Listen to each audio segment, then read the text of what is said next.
gallery. Welcome. We're hoping to re-invite all of the artists back for a July 10th opening. Is that okay? So when is the next gallery exhibit? So we're so happy to be re-inviting artists back in for an opening exhibition date of July 10th. And then 1 week later, outside of ArtShare, we're going to have a huge street festival to really, really bring back all the artists in all their glory. We're going to have poets and dancers, musicians, vendors, crafters. So we didn't want to just come back. Sure. So we're going to have the Comeback Fest, and we're going to have about 150 artists out here. I love it. You know, I think everybody gets that art saves, that art changes lives, that art is necessary, is essential. Everyone gets that. So I'm going to put that to the side. What I think we don't realize is that being an artist is a luxury, and it used to be accessible to a very few amount of people. And what ArtShare does is it creates a level playing field, or at least levels up underserved communities, marginalized people, to have access points that other people have always had. And to be an artist, you need to have a couple of foundational items behind you. So we provide them. Because just because you were born into a certain family or a certain neighborhood or don't have certain resources, doesn't mean that you're not valued as an artist. And so that's what I want them to know, is that art changes people, but if we're only here for one section of society, we're changing the wrong way. Where can the people find you guys? How can the community support ArtShare LA? You can find us on Instagram, artshare_LA. Our website's artsharela.org. Literally, you write ArtShare anywhere and we pop up. Thank you so much, Cheyanne. I cannot say thank you enough. This is amazing. Check out ArtShare LA online. Visit them July 17th, the Comeback Fest. It's going to be amazing. The Comeback Fest, we're all back. Yes. It's truly inspiring to see what is happening right here in our city, and it makes me so proud to call Southern California home. So as always, thank you so much for watching. Thank you for supporting ArtShare LA, and welcome back to the community.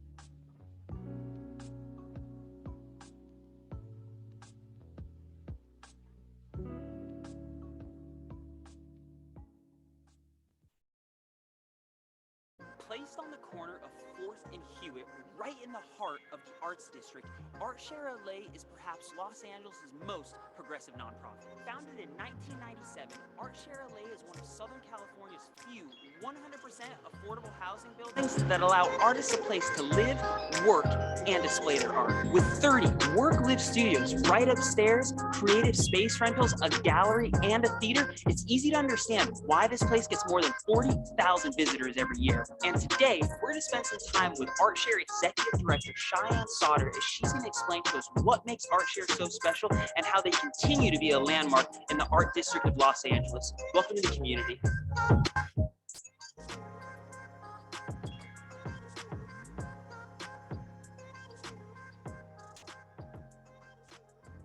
Thank you, Cheyanne. I can't thank you and ArtShare enough for allowing us here. So I am fascinated at this idea of providing housing that allows artists to really focus on their craft instead of making ends meet. But I have a hard time wrapping my mind around how you guys make this happen. So Yeah, I think that's such a great question. We truly believe that artists can create their best craft and provide the greatest form of their artwork if all of the things in life that prevent them from doing that are removed or mitigated. Performance space, development space, studio space. If we could provide that for them, we think that an artist can be their true self and provide the craft that is going to contextualize society the way we think that artists can.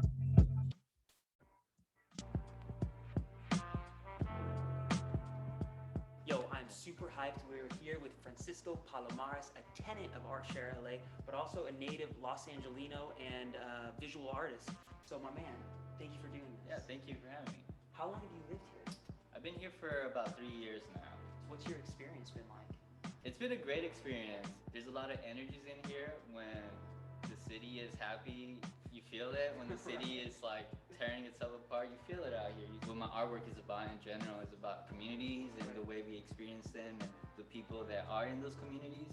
And so it continues to influence my work and the people I want to document and how I want to present my artwork. Do you think ArtShare has opened up opportunities to you as a result of living here? It has opened opportunities to me collaborating with different organizations here. I'm kind of really taking hold of my career and marketing it and pushing it in my way that it really feels like me and just like expanding Palomares Boulevard. Good for you, man. That is so sick. Well, expand it. Where can we find you online? Where can we find You can find me on Instagram at Palomares Boulevard or on my website palomaresboulevard.com.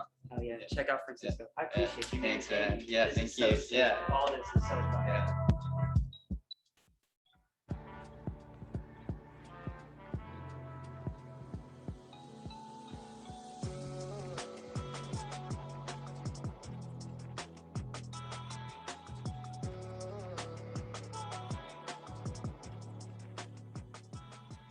So this is the gallery. Welcome. We're hoping to re-invite all of the artists back for a July 10th opening.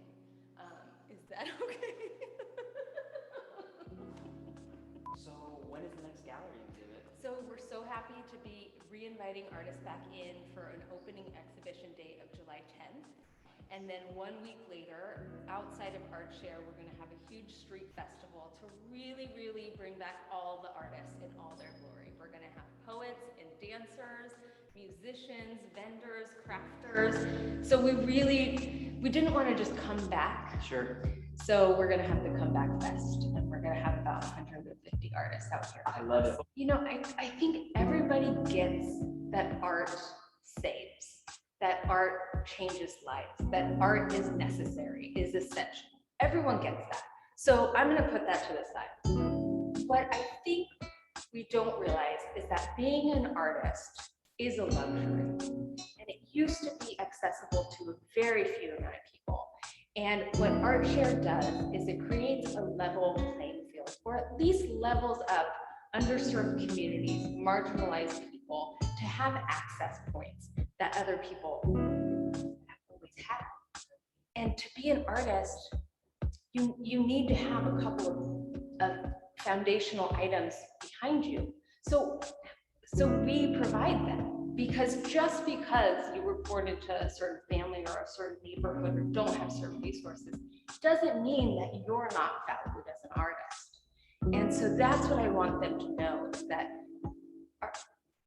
art changes people, but if we're only here for one section of society, we're changing the wrong way. Where can the people find you guys? How can the community support ArtShare LA? You can find us on Instagram, artshare_LA. Our website's artsharela.org. Literally, you write ArtShare anywhere and we pop up. Thank you so much, Cheyanne. I cannot say thank you enough. This was amazing. Check out ArtShare LA online. Visit them July 17th, the Comeback Fest. It's gonna be amazing. The Comeback Fest, we're all back. Yes. It's truly inspiring to see what is happening right here in our city, and it makes me so proud to call Southern California home. So as always, thank you so much for watching. Thank you for supporting. I don't have to much actually, because there's not that many people here, but I'd like to just introduce myself real fast, and of course, just welcome you all for being here. My name is Eddie Navarrete. I am board president of ArtShare LA. You know, really, when I say proud, I can't mention that enough. I mean, this is an organization that does so much for the artist community, that provides such a hub of resources for the artist community, where art literally lives. It's a special place. I also am gonna have the name called Fast Eddie. That's how most people know me. I'm a restaurant consultant now by day trade, but in my spare time, I'd love to be a part of this organization and helping other community organizations. But this area is very special to me. That name Fast Eddie I got is from playing in rock bands and punk rock bands, heavy metal bands when I was younger at a place. Any of you guys know the place Al's Bar across the street? All right. So I used to play then I was younger. I used to get kicked out of there all the time. And, you know, I lived over on 2nd and Bigness. I mean, I was a bad kid, you know, and I love that. I love, you know, I love what I had going for me, just playing music and being part of the artist community. But I dropped out of school, running around, doing my thing, and oh shit, it's loud. Yeah. All right. And like many of the youths in LA, that arts really are something special to us when all we have to be inspired from are the streets, which aren't the most positive of items. I literally would not be standing here today if art did not exist, if music did not exist. And to be able to be here today and to welcome you all to such a special place is truly an honor. So I just kind of want to welcome you. Thank you so much for being a part of Art Share, being here just in our doors in this special place. That's all I really have, guys. Thank you so much. I would like to just hand it over to Cheyanne, our leader and inspiration at Art Share.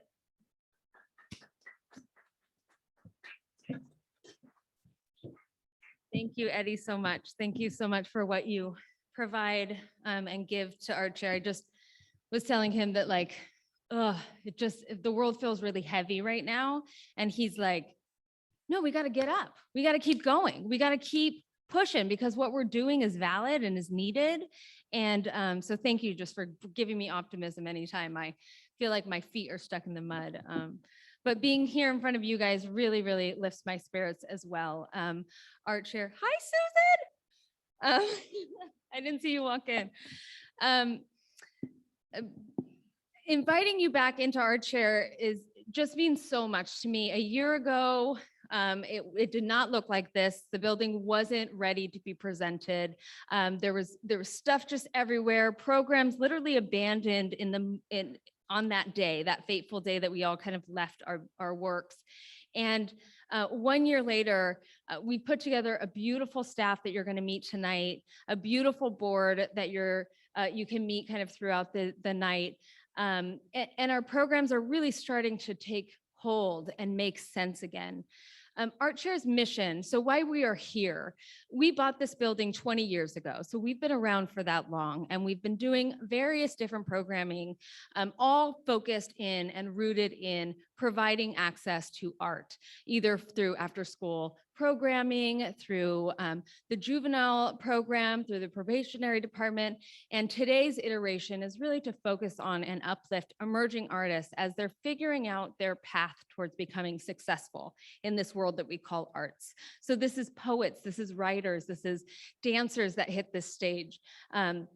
Musicians, visual artists, crafters, you name it, jewelry makers, like anybody who's really trying to access and figure out what they can do with their creativity to find commerce and make a living. That's what we're here to do. We provide resources, classes, trainings, things like that. And you'll hear about it as the programs are unfolded by the team.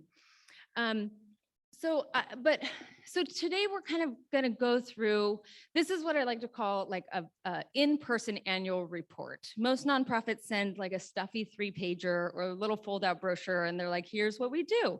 But we're performers, we're artists, so we wanted to do it, and I'll tap dance while I'm doing it. So I want to talk to you about kind of how this works, how the machine works. So our finances. How do we make money and how do we spend money? This building's really unique. It's 2 stories. It's 30,000 square feet up and down. Our lofts are on the top floor. We have 30 low-income housing units up there. That is revenue. That is an entrepreneurial way to utilize our building to make funds to support itself. Down here, we utilize this space by offering it up to artists at below market rates so that they can engage in the arts commerce. That's earned revenue. We sell artwork, earned revenue, commissions. We partner with corporations and developers to create art projects, hang artwork in lobbies and in coffee shops and at breweries.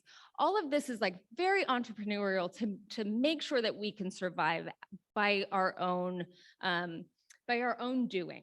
The rest of it comes from foundations and individuals and companies. Then the pandemic hit and that entire model got decimated, right? All of that meant gathering, bringing people to this building to utilize this space to gather. And we were really making about 70 to 80% of our overall annual revenue from that, from our lift. And I always told donors that would give a couple thousand here or there. And I'm like, we're doing the work for you. Just write the check. It's okay. We're really, every dollar you give, we're making 5. So, but when the pandemic hit, it really kind of disrupted this model that we were really feeling fantastic and powerful in. And it's making us think about how we can engage the community. And as we start bringing artists back in, we don't want to take money from them. We want to give them money. We want to create more free, accessible programming. And so we're starting to develop a lot more major gifts programs, donor engagement programs like this one, where we can bring in people to fully understand the full ecosystem of ArtShare.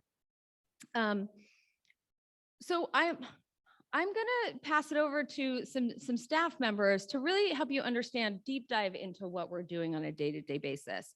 In order, you'll hear from Morgan Barajas, who's the on-site manager of the space. You'll hear from Badir McCleary, who's the Associate Director of Exhibitions and Public Programs, and then Adrian Toomey, who is our Associate Director of Strategic Partnership. So first up, I want to welcome Morgan Barajas. Morgan.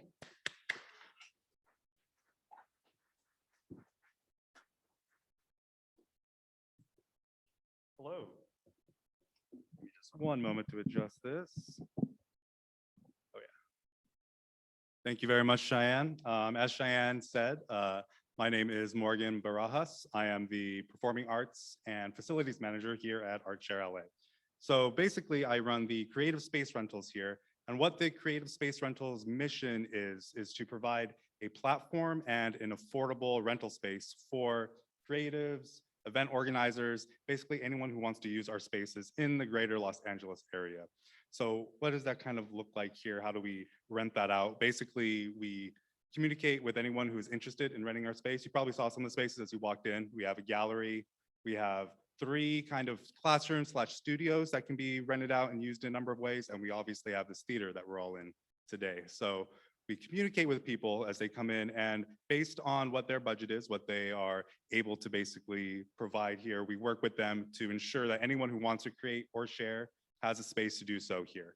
So at our peak, we were seeing, which kind of ended around like March 2020 for obvious reasons, but we were seeing about 4 to 5 performances here every week, about 6 workshops or classes happening in the space, and just a varied number of other kind of events and things going on. One of the special things about this place, one of the things that kind of drew me here originally, was how welcoming it is for anyone. It doesn't matter, what you look like, where you live, what you do, anything. ArtShare's doors are always open. So I appreciated that. And a very special thing, I think, during the peak, during the height of all of that, is you can come into the space at any day, like, Tuesday or Saturday, and you can see such varied kind of groups in this small space together. We had things like poetry, like Cheyanne was mentioning, dancing, classical musicianships, kind of operas, but then we also had stuff like hip hop awards shows, drag shows, weddings right here where we're all sitting. So it was a very special kind of environment to come in, and kind of a microcosm almost of what makes this city so great too, is the diversity and kind of different groups of people. So basically, when the pandemic kind of hit, when things changed, that kind of brought all of that programming and all of that to a halt. So I'm sorry, am I that bad? Just kidding. But basically, we tried to pivot, and we tried to still meet the community needs and creative needs. And so what we came up with was something called Home Share. And basically that was a live streamed kind of specially curated show, variety show that we would put on with other creatives that we would work with, that we would engage with, and stream it straight from this theater to people's homes, to their screens. And we saw good success with that. And it was a great way to kind of still keep that up. We retrofitted one of our classrooms to a sound dampened kind of podcast recording space. And even throughout all of this, we kept our artist studios open so artists could still continue to work here unhindered by what was happening in the world around. And so we continued that for a good amount of time. But yeah, moving forward, I believe we want to revive that sense of community and that specialness here. Obviously, we want to move forward in the safest way possible with everything that's happening. So we've adopted new procedures, new kind of cleanliness type of things here to ensure that it is a safe space in the sense of everyone is welcome, but also in the sense that you aren't going to catch anything when you come here. And so we are looking forward basically to welcome back a lot of renters. We've already had a few that have come back now. We have a Life Drawing Muse, which is basically an uninstructed life drawing class that happens every Wednesday. It's I think like $13. You come in and it's 3 hours. You get a live model. You can paint, draw, do whatever you want. We also have GayDD that came back, which is a very fun kind of variety LGBTQ kind of show that, and they had a comeback, and now they have another one planned for, I believe, November or October. And even this Thursday, we have a screening of a new pilot coming out. So we are going strong and trying to come back to where we were. I believe before the pandemic, we were generating 180K in revenue annually here. And so we are trying to basically push forward, go back to what we were, and provide this space as a space for anyone who wants to create, share, and just be a part of the creative community in Los Angeles. So that is the Creative Space Rentals program. And up next, I'll introduce our Associate Director of Gallery Exhibitions and Badir McCreary. He's a great guy.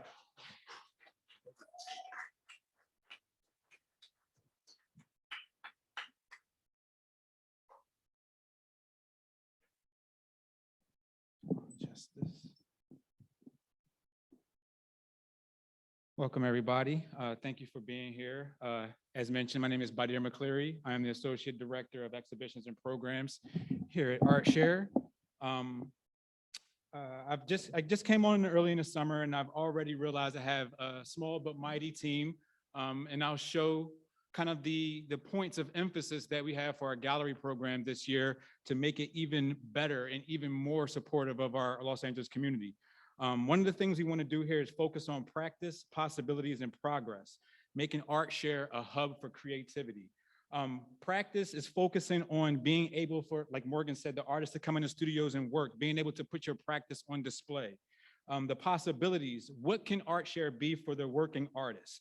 That's something that we strive to think about and work toward every day. And progress, what have we made? What progress have we made throughout the year with the emerging artists, helping them graduate to, I guess, a more of a working mid-career, hot, exciting artist. Making ArtShare a destination center for emerging and mid-career artists in Los Angeles is a key. We believe that having emerging and mid-career artists together allows them to exchange tools, exchange ideas, and also become a better connected Los Angeles community. Through research, recovery, and responsibility, we're able to support the community through having books for research, for projects, the recovery. We were just a part of helping the Tokyo Arts District team get recovery through the fire that they were a part of. And we believe it's our responsibility to help our Los Angeles community. Allowing the emerging artists to use our space to envelope or grow in our space, we exceed their expectations, allowing them to evolve. So with our programming, we are able to support at least 21 artists in the main gallery, 12 artists in the perimeter gallery, and having 350 attendees at each opening. We've done 3 new exhibitions since we've reopened with the Comeback Fest, which is the Fields, Factories, Fame, and Fallacies exhibition, which you will have a walkthrough in a bit. Old School, New School, which is a printing exhibition focused on the history of printing, featured by Modern Multiples and Richard Duardo, who passed with us from us recently. And also Defiance of Juncture, which we opened with 16 mid-career artists. So there's so much excitement around and also Wayne Perry, he's an amazing artist. There's a lot of excitement around our program, and I can't wait to talk more and show you more as we walk through later on in the presentation. So yeah, I'd like to introduce Adrian Toomey, who's our Associate Director of Sponsorships. And yeah, thank you so much.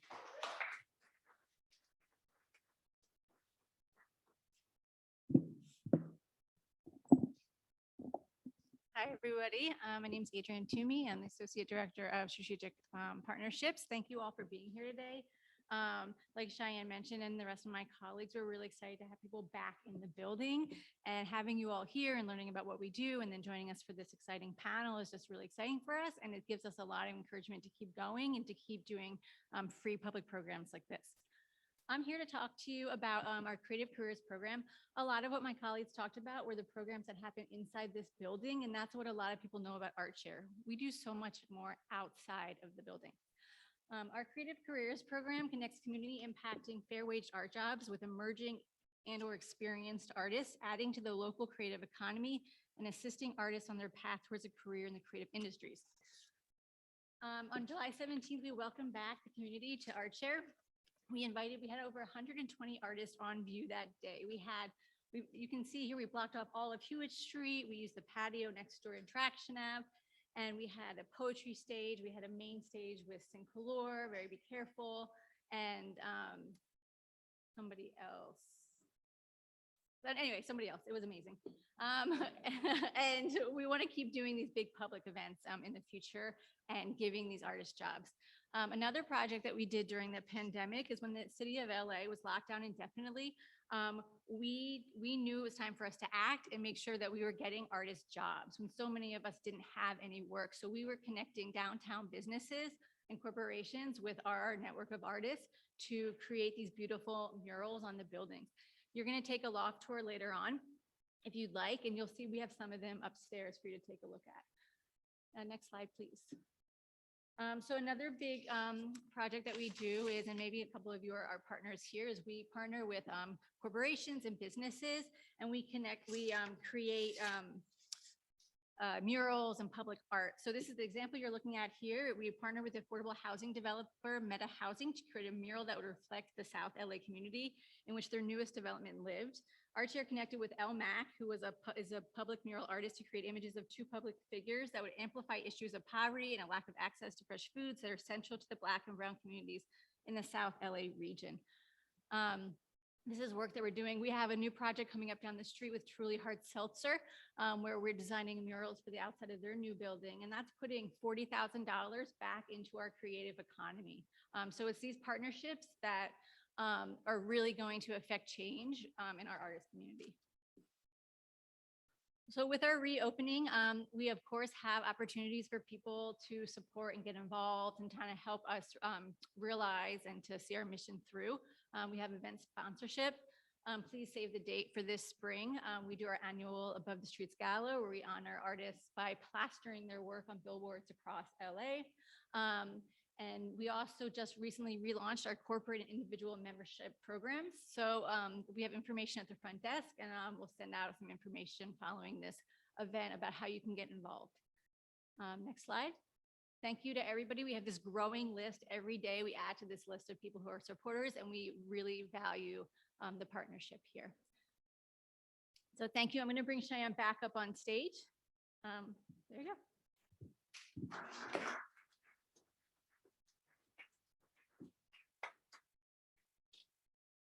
Thank you. Thank you, everyone. It's so important for us to be able to share all of this with you. Again, like I said, most nonprofits just send it in an email that you put in your bookmark to read later. But to make you sit here and listen to it, I hope you're as inspired as we are every day that we come here and are hearing something new that maybe you hadn't before. Any questions? What's up, Lee?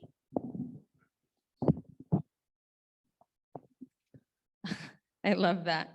So that parking lot does not belong to ArtShare. That is a county parking lot, Department of Social Services, and they have let us utilize it for years and years. Can you put that on just the phone?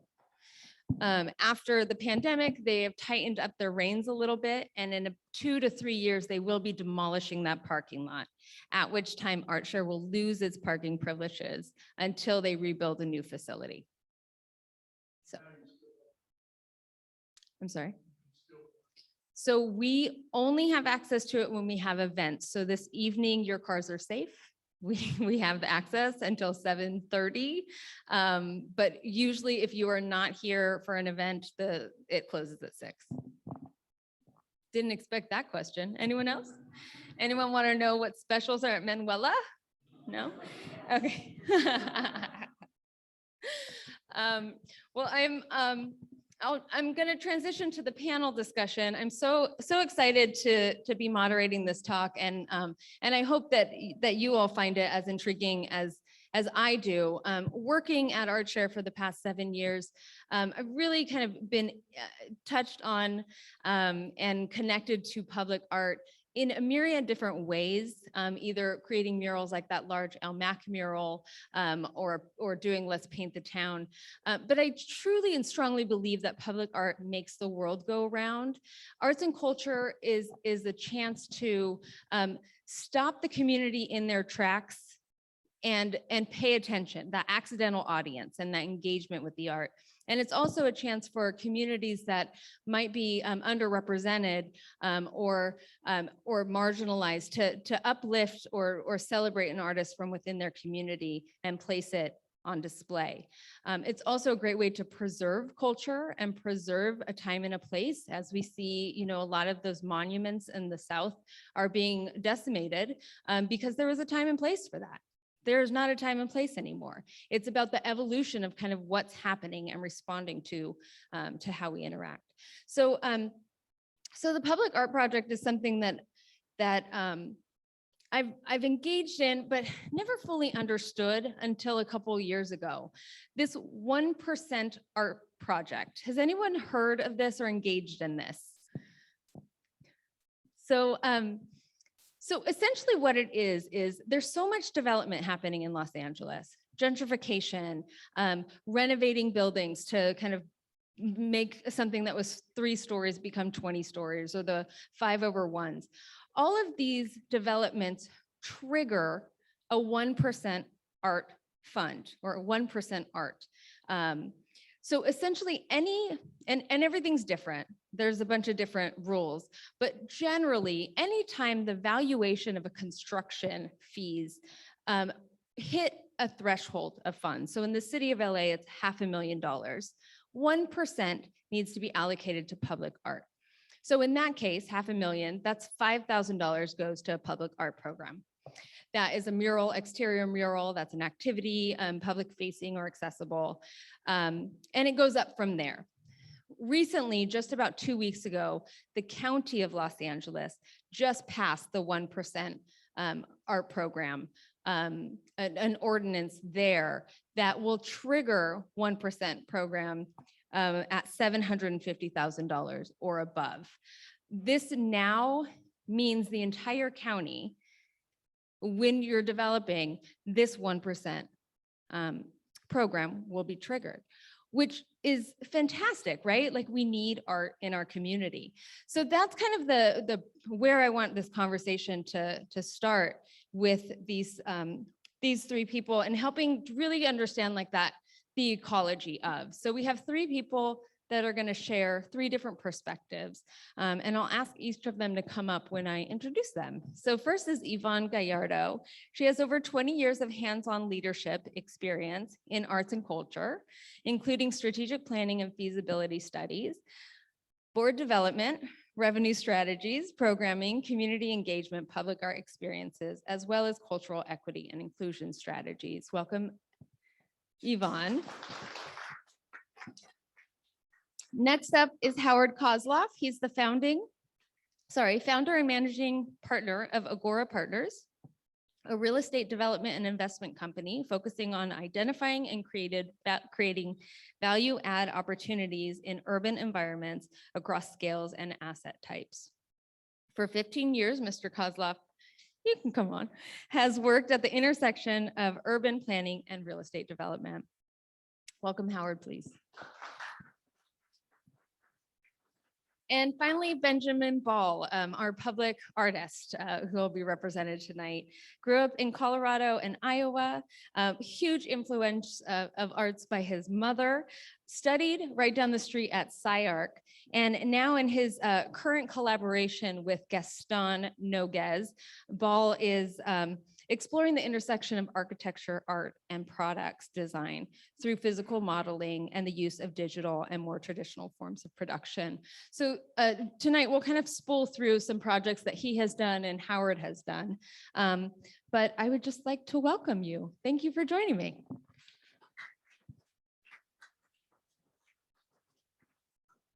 So since its inception for the city of Los Angeles, they created this program in 1991 that triggered private developers giving this 1% fund. Since then, it's amazing how much money has poured into the public art sphere. We're talking like $26 million, 750 projects applied to buildings. And developers have two choices. They could either have those funds be applied to their building and create a publicly facing, public benefit piece of art, or they can pay these funds to a fund that the city, in this case, the city then controls. But I'd like to ask you guys, do we think the 1% ordinance is necessary? Do we feel like we have to hold these developers responsible to make sure that they're putting art on their buildings, or can we trust them to make our city beautiful? Definitely a fueled question there. Howard, I'll start with you. Okay, so I come at it from, I have both backgrounds in urban planning and real estate development. And I have two businesses. One is focused on urban planning, one is focused on real estate development. So I have two answers. I think from an urban planning perspective, yes, because if you leave it to developers to make the decision on their own, for the most part, they're not always going to do it. My developer answer is totally different. You want to think that developers will do it. But it's another layer of fees that then increases costs, and ultimately that does trickle down. So from a developer standpoint, I don't necessarily like the idea of mandating 1%. I like the idea of mandating some sort of public art component, but I also recognize that that's pretty hard to legislate or to enact. So I think a public art requirement of some sort, absolutely yes. Yes. I don't have a better suggestion of how to do it. So the cost of building nowadays is almost prohibitive to build, and then you're adding all of these fees. Not always. Okay. Not always, to be fair. Sometimes. Okay. Evonne, what's your take on this? So again, so complicated. Yeah. I liked how you summarized that, though. The Percent for Art programs in various cities in California came out of the State Mitigation Act, which is connected to development.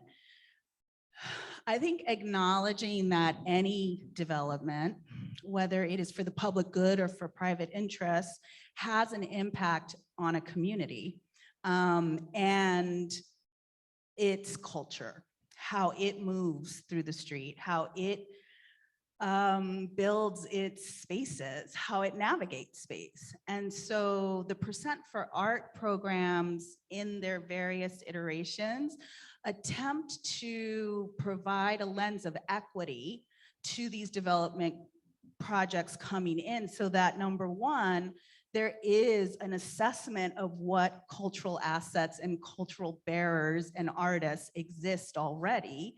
And number two, to try to mitigate the impact of this building or development on that existing culture. But also, I think Percent for Art has served developers well, in my opinion.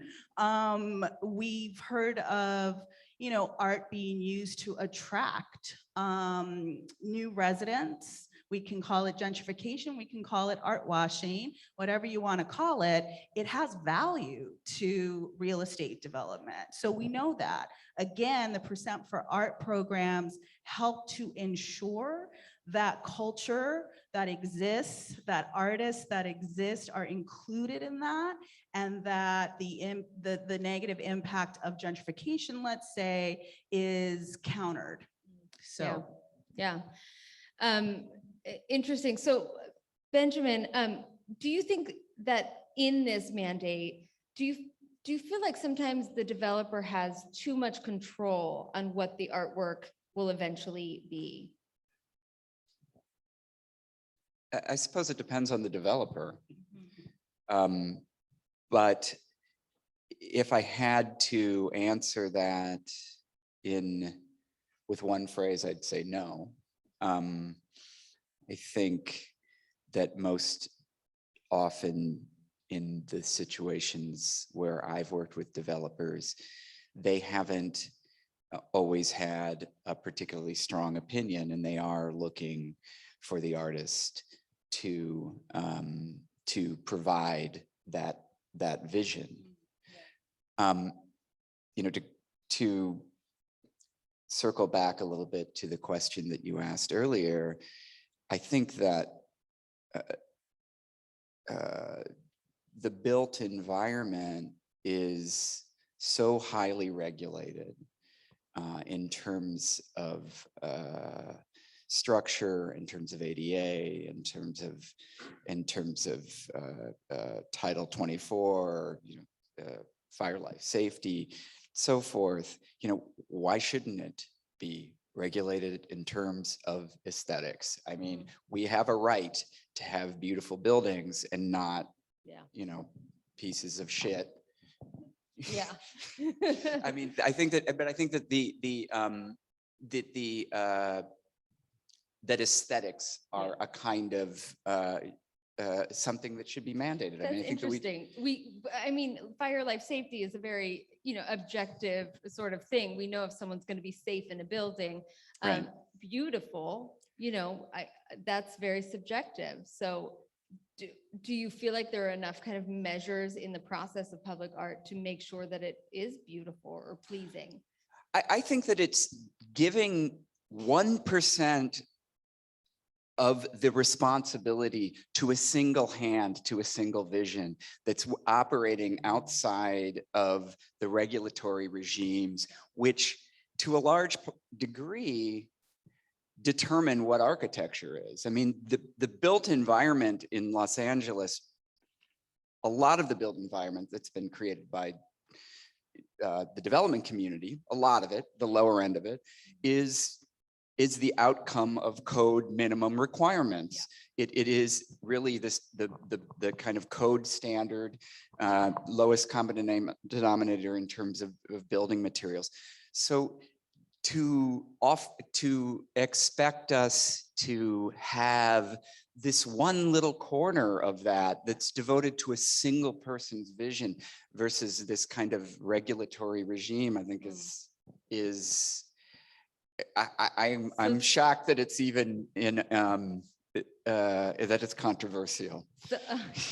So someone has too much control, but we don't know who it is exactly. Well, I mean, it's us, it's all of us. Yeah. We have too much control. that feeds into artist selection. Once a developer does trigger this idea of wanting to add art, a value add to their building, how do they go about selecting artists? So Howard, I know you have a unique way of how you approach each program and select your artists. So we are in every way, shape, or form that we can, our projects are community driven as much as possible. And that doesn't mean it's 100% community driven. Ultimately, we are answering to whoever holds our debt. And as much as we hate to admit it, we work for them. But we're community driven, and we have something internally that we keep talking about publishing, and maybe one day we'll get to it, called the developer's social contract, which to your point about the fact that you have these big buildings that you're inserting into a community, it's a responsibility. A lot of developers they'll do it, they'll go through the regulatory environment, they'll come out the other end with whatever they can, and then they leave and move on to the next one. But the developer's social contract says, well, no, you're leaving something behind that's significant. And it could be significantly bad, or it could be significantly good, or anywhere in between.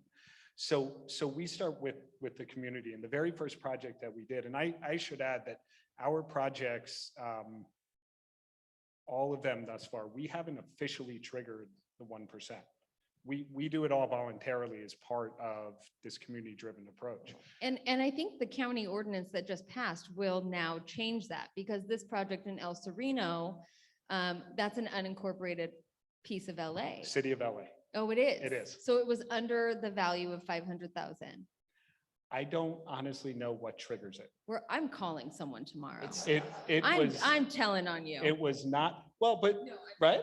But it was it was not under $500,000.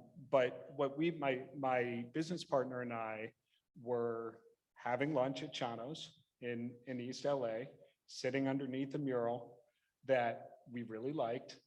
And we thought, well, who did that one? That guy did it. And man one, if you don't know him. And what we found out was not only did he do that, but his studio was also in the neighborhood and he had ties to the neighborhood. And we thought, well, that's certainly someone who knows more about the neighborhood than we do. And we like that piece that he did. And we looked at some of the other pieces he did. And so we brought him in and we said, here's our building, here's our general idea. And if I'm mistelling any of this, correct me, because it's not intentional. Tell us what you think. We know we want to put some sort of image on here. There's a local hero that we want to honor. That's Willie Zuniga, who I won't go through the entire story, although if anyone wants to hear it, I'm happy to tell it. And the artist is here. Ask him. It's a great story. Yeah, so Willie grew up in the neighborhood, went through the public schools, went to Cal State LA, had an internship at a company called Griffles in East LA. He's now the president. And he's this local hero in a community that's trying to boost their STEM education for their students. And so we wanted to honor him.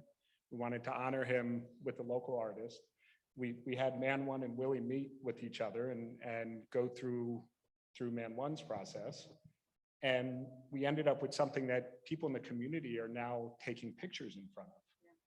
And we never pretended to know the answer ourselves. We just knew that if we pulled representatives of the community together, they would help get to. Well, and I love that because you're on the ground, right? The developers are in the community.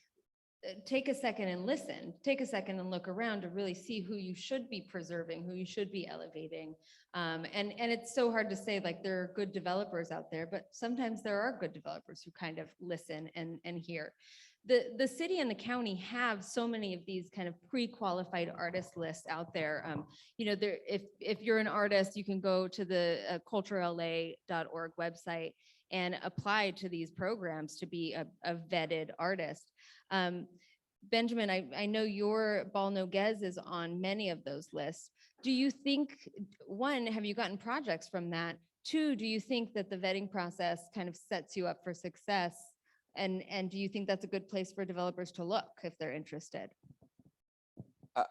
Well, it's definitely been useful for us. I mean, it's about making your name available to the kinds of people that are commissioning these kinds of things. So absolutely, it's important. What was the second half of the question you asked? You did. Yeah. Okay. For artists to join. Properly vetting them. Yeah, I mean, do I? Of course, they're properly vetted. Look, I've got projects out of it. Yeah, but in lieu of kind of listening to the community that's around you, like because a lot of emerging artists aren't going to go through the process of getting on a pre-vetted list. That's what I was getting at. It's an imperfect process. It certainly is kind of like, you talk about actors who are trying to get into on television show and they're like, well, you need to be in SAG before you can be on TV. And you're like, well, how do I get into SAG? Well, you need to be on TV before you can get into SAG, right? So it's sort of the same sort of conundrum that people are in. And there are issues of equity in those sorts of vetting process. I'm confident, or I hope that, most civic organizations that have % for art programs are attending to that and attending to the fact that there are a lot of emerging artists that are knocking on that door and want to be part of it. That said, you know, doing public art is not always the same. You know, the Venn diagram of public art and a gallery, being a gallery artist, a kind of solipsistic more, or a very solipsistic process where you answer to yourself maybe.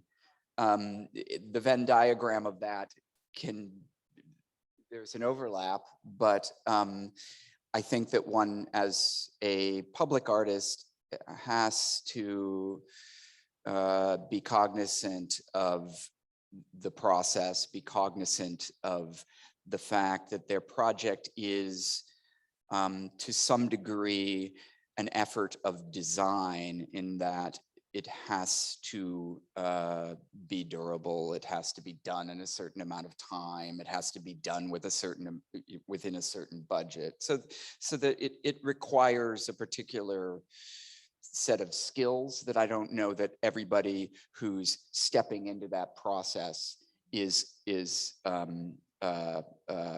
equipped with.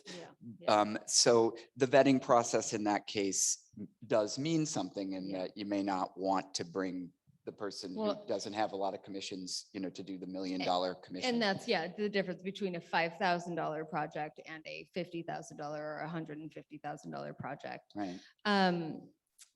Evonne, you sit on commissions in that selection, on the selection side of things. What role do you think the commission is playing here to help kind of elevate artists or elevate artworks? For example, can an architect add a design? So I think I'm talking about like the actual artwork being placed on it. What role does the commission play in letting kind of good art through, or letting the art that is art through, and not say an architect who decided to just create a design in CAD and project it on the wall? Well, first, I'm a commissioner for the Cultural Arts Commission of the City of Los Angeles. So I like to get that very straight and specific. And we really have, our approval is necessary when there is a proposed design or, you know, project that is on public property. So the airport or a parking facility, if you will. So that's what's presented to us for approval, in addition to some other programs which are not public art related.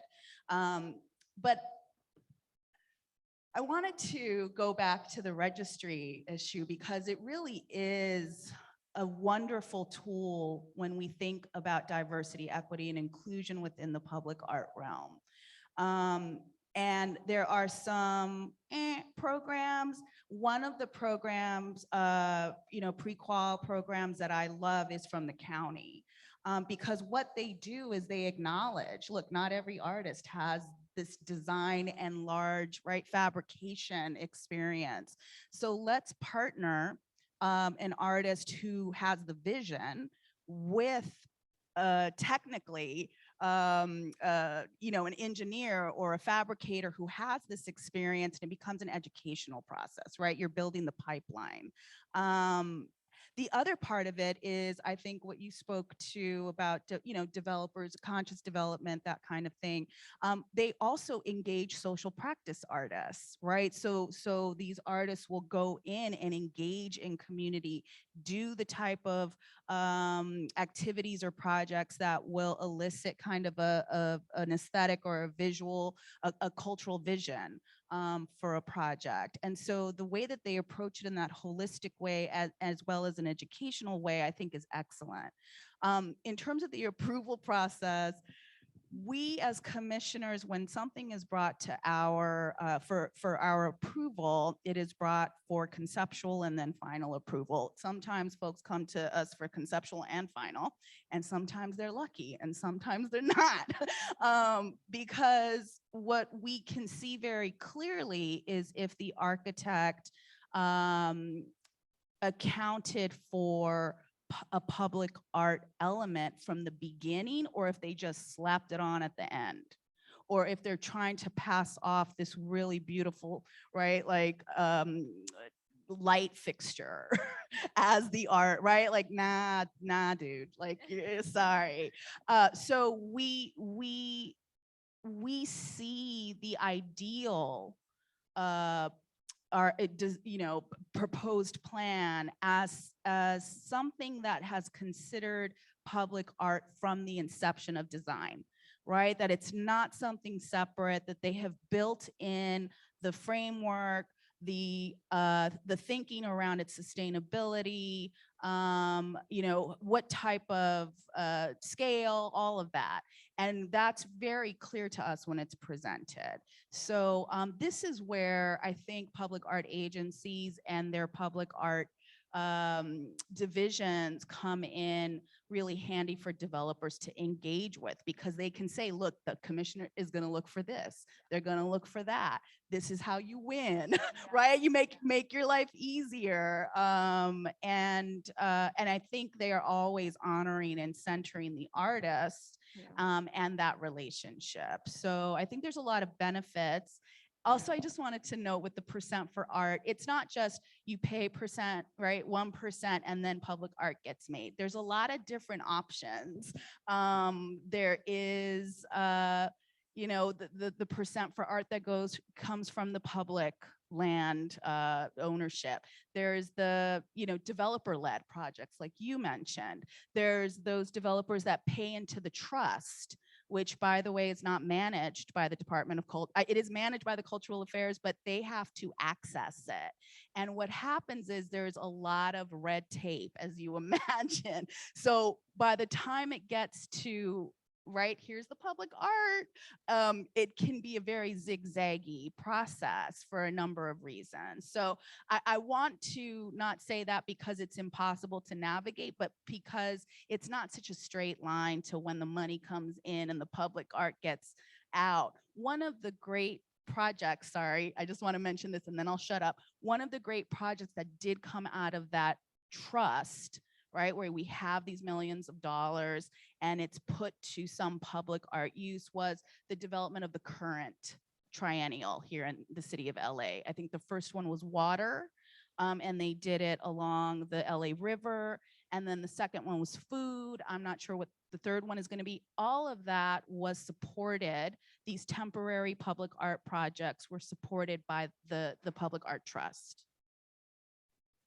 Thank you. And yeah, and our building, actually, we repainted our building in 2019 with Michael Brandup, an artist that now has a studio here in the district. We access that funding through our council district. So the money goes into a trust and then kind of comes out in a myriad different ways and engages, and so we were able to repaint the entire facade of our building with those funds. And I think CD14 just walked in, so thank you to them.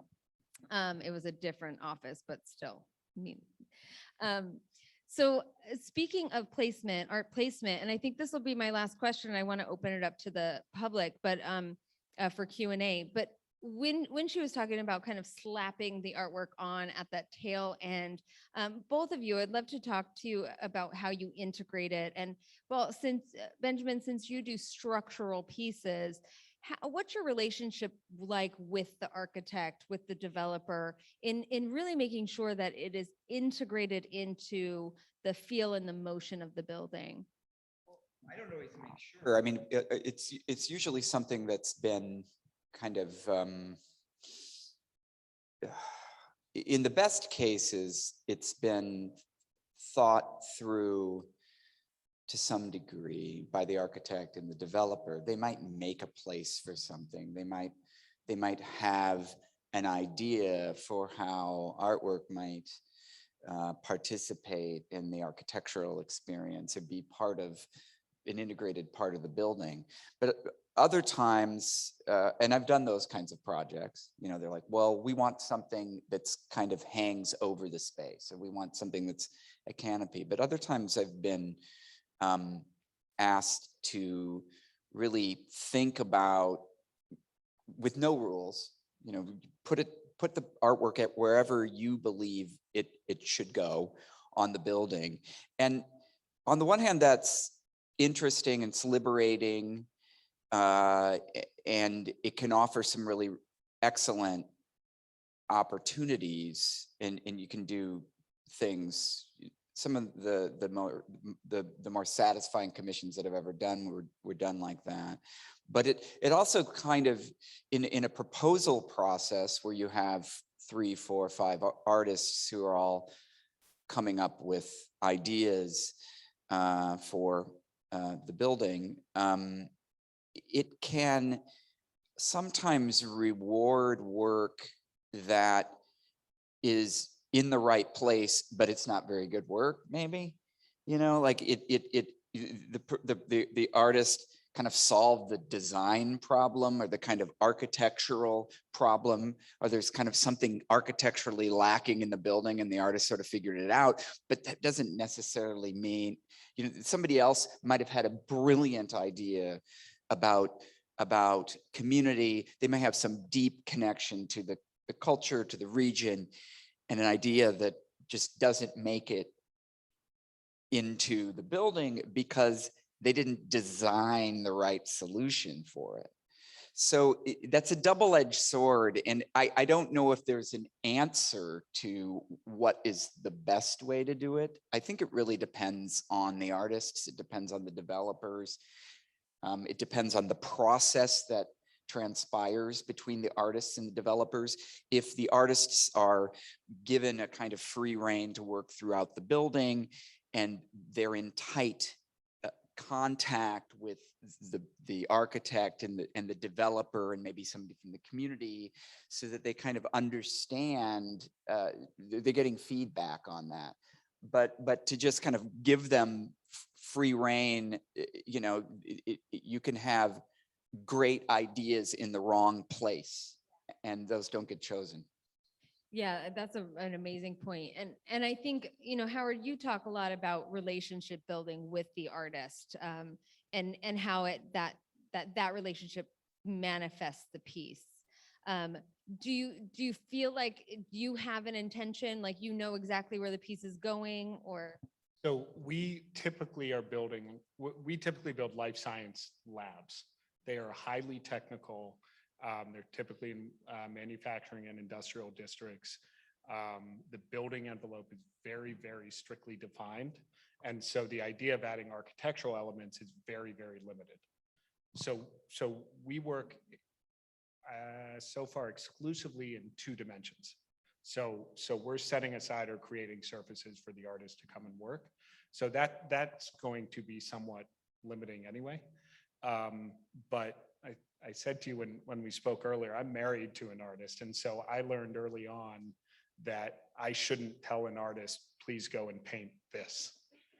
So we will say, here's our general idea, right? The one with Willie Zuniga on it, it was, we wanted to honor Willie, and we wanted to paint him somehow.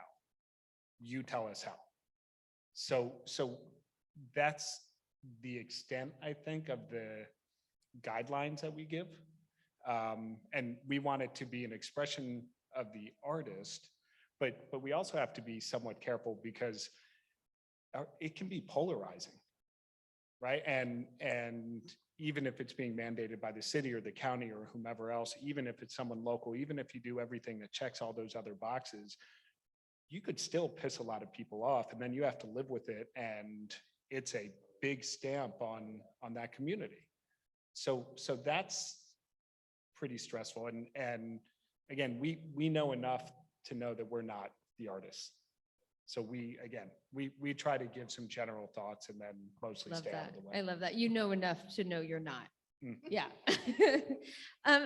Any questions out in the audience? Yes.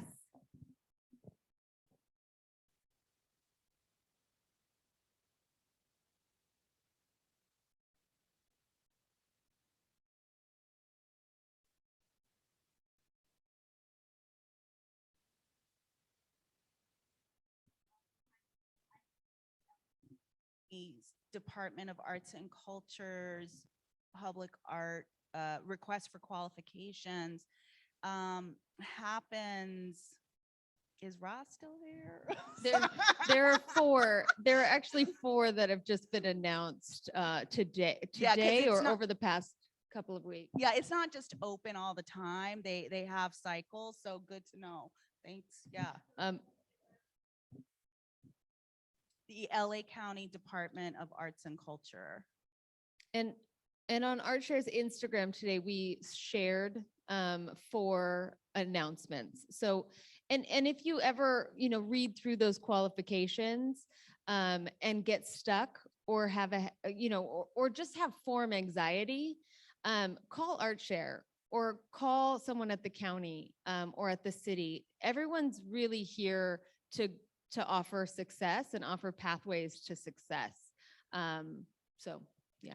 Also, as someone who helps artists with application, be straight up. If you don't have the experience, like say that, like I'm submitting, here's my art, these are my strengths, but I want to venture into public art and here's what I need. Right. And that's really, I think the clarity with which you present yourself and what your needs are is it opens the door to programs like that wanting to work with you. Yeah, great point. Shayna in the back.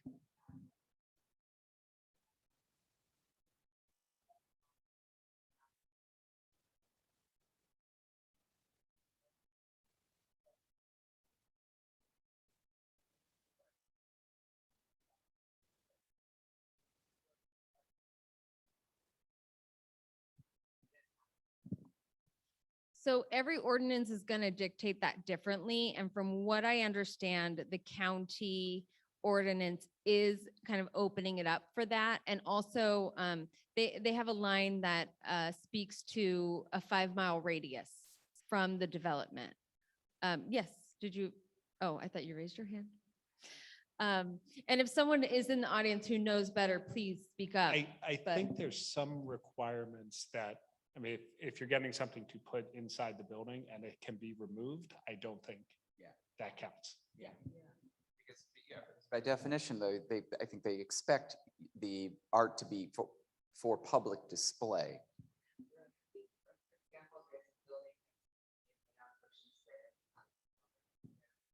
Right.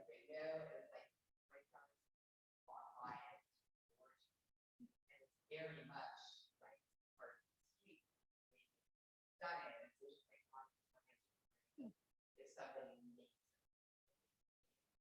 install shop window, like Barbie's windows, or like something like that. Yeah, for the most part, everything has to be affixed to the building or a part of the development and be public facing. But in the county ordinance, there is this kind of at the bottom, it's this 5-mile radius. So like if something were to be built down the street from a cultural institution, that those funds can go to the cultural institution to put public art. Yeah, but I don't think it's been fully vetted because it's not in the 36 other municipalities in Los Angeles County that do have this % for art. Most of them don't have this. So I think they're still kind of vetting out and figuring out what that's going to look like. Yeah, I don't know if you knew this, but there are 88 municipalities in Los Angeles. 36 have percentage for art programs. One is LA City, and then the county just added the ordinance. So we still have another, 50 to go. So I guess that's what. Doesn't the county outsources, or some of those smaller communities, if they are incorporated, they outsource their % for art to the county? No? Is Grace here? From what I understood, the % for art that just passed is for unincorporated areas of LA County. I'm not sure about the rest of them, but when you look at communities like Southeast Los Angeles, this is really important. This is a community with an incredibly rich,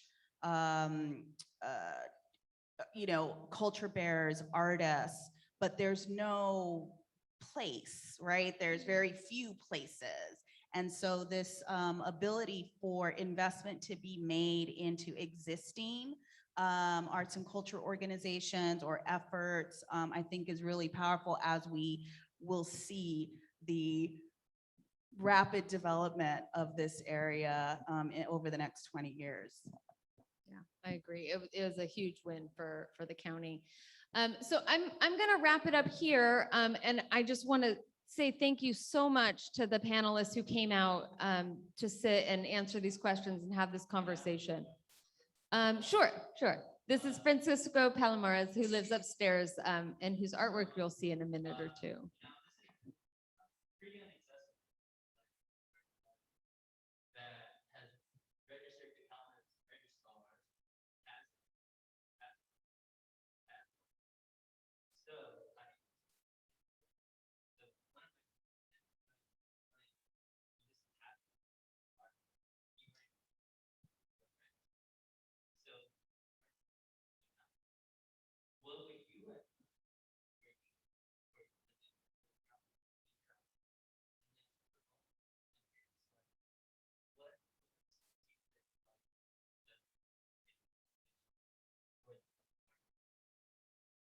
Are you asking her first? I think it was Howard. Oh, for me.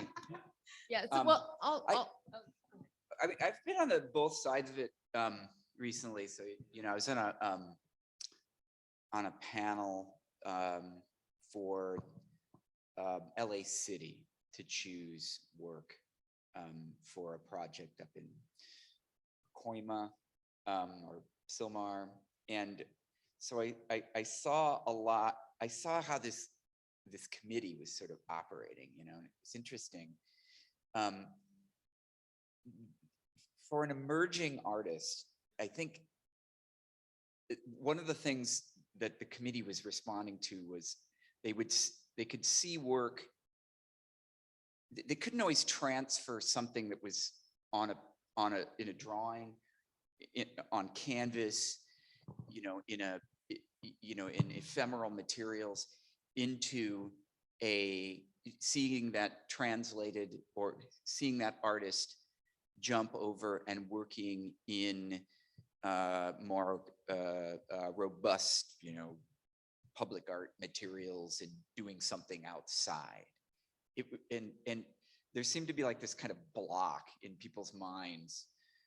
And I would wager, like for me, people saw me as a public artist because like the first things I did were outdoors and they were public in nature, albeit they weren't commissioned, right? So they were these like pop-up things that I was doing. And so people just saw me through that light to begin with. They're like, oh, he does things in public space and this is work that addresses public space and public environment.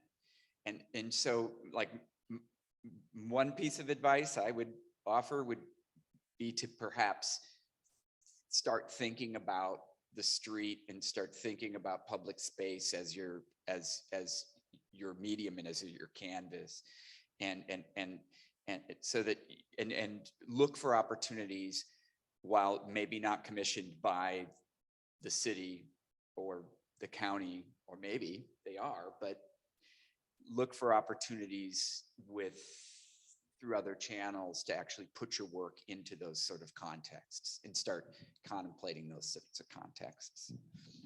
And I guess the good news, bad news is we don't have a formal process. I mean, and the other part of it also is we're completing 2, maybe 3 projects a year. So it's not something like we're out there every week trying to find a new artist. One that we're doing right now, and I'm not going to go into too much detail because we haven't decided on it, but it's a local woman who paints tiles, and we just really liked her style. And so, pardon? We saw her tiles in a local coffee shop, and I have I guess somewhat of a weird hobby, but I love it. Whenever I have 3 kids, they're getting older now. I only have so much time left to do this with them. But if we have a free day, I'll say to them, what kind of food do you guys feel like? And 2 weeks ago, my middle son wanted a breakfast burrito. I said, let's go find the best breakfast burrito in LA. And so we went to Boyle Heights, and we were walking through Boyle Heights, and I see some of the murals, and I am a prolific coffee drinker, but whenever possible, I go into a coffee shop whose name I don't know, because a lot of times there's random things in there. So if something catches my eye, then I'm going to try to find out who it is. But again, if we're doing 2, maybe 3 projects a year, and I'm going into a whole lot more coffee shops in 2 or 3 a year, then there ends up being a lot of things that I'll see. And I mean, I would, maybe I'm not supposed to say this, I wouldn't start with the registry. Yeah. I mean, that was gonna be my last. So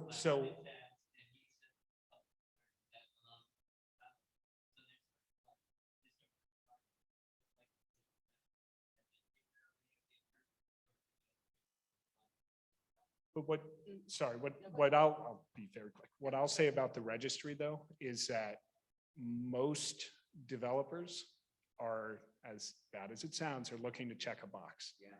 And so whatever makes it as easy as possible, right? Here's a list. I'm going to look through that list and I like this person. So there's all kinds of artists, there's all kinds of developers, there's all kinds of everything. And some people will have a process where the path of least resistance, if the city's already approved this artist and they're on the registry, that's a lot easier to get done. Yeah, it should be multiple streams of effort. Certainly the registry, it ensures many things like equity, like inclusion, right? It's not like we're already becoming, no offense, but the city of Frank Gehry, right? Like, and that's an example of why we need these kinds of lists.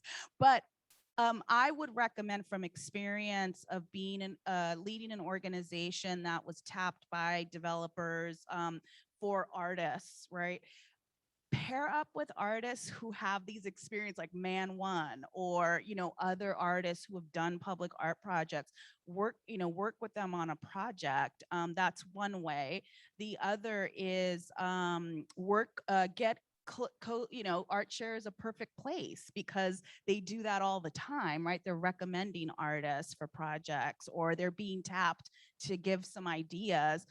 And there are many organizations like ArtShare that serve as a conduit, right, to more diverse artists and arts disciplines. So all of those things, I think, help to present opportunities to you.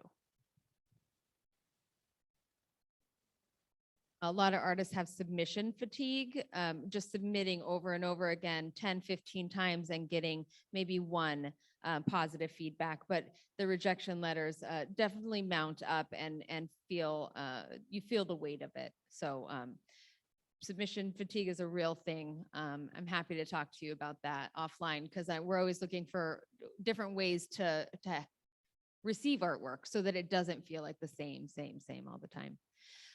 So that concludes our panel discussion. Thank you so much to Howard, Evonne, and Benjamin.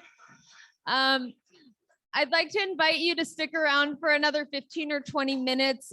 Aldo here, who lives on site here, we're opening up our lofts for the first time in about 3 years. So if you'd like to go upstairs and see the lofts, stretch your legs, the community center's open, community room is open, and Francisco Palomares' work is there. You can see his work and maybe be inspired for your next building. And then Badir is going to be in the gallery answering questions. So please, stretch your legs and join us for the next 15 or 20 minutes.